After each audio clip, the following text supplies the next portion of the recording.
Welcome back, everybody. Today we're going to be going over how to use Airtable for social media management. The first thing we're going to want to do is go to airtable.com.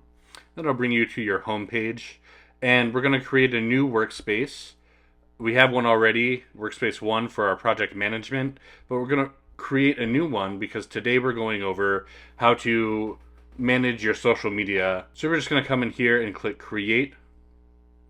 And it's going to ask you if you want to build it with an AI or start from scratch. We're going to start from scratch today. And most importantly now, we want to create a Kanban view. So we're going to name this Kanban 1.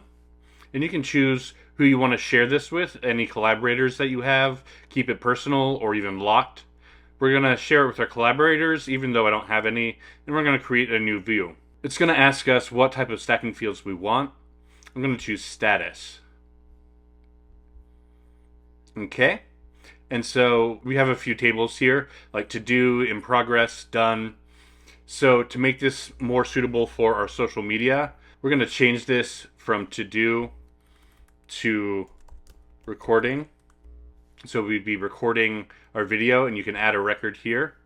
And so say we want to add a card for create social media page.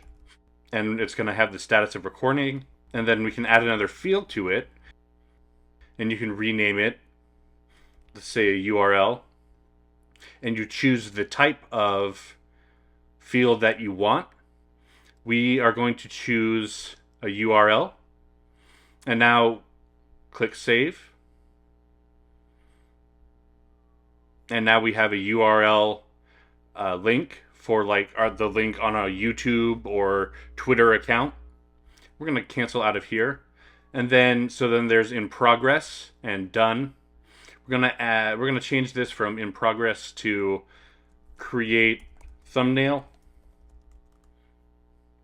And then change this to post online. And so we have this card here, create social media page. We're recording that right now per se.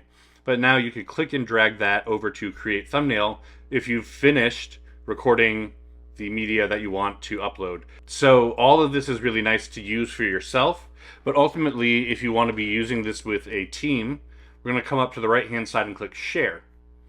And so there are 3 different ways that you can share your database here.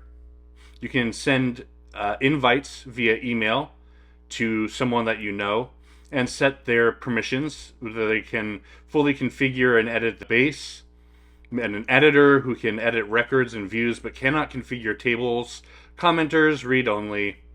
We're going to go with an editor here, and you would just type in an email address.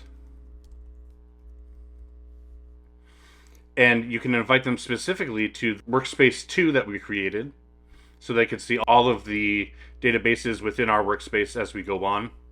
Or you can create a link that you can send to somebody, and as long as they have that link, they can access your database and your workspace.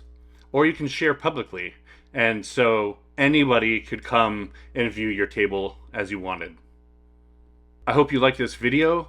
Please leave a comment or questions in the comment section.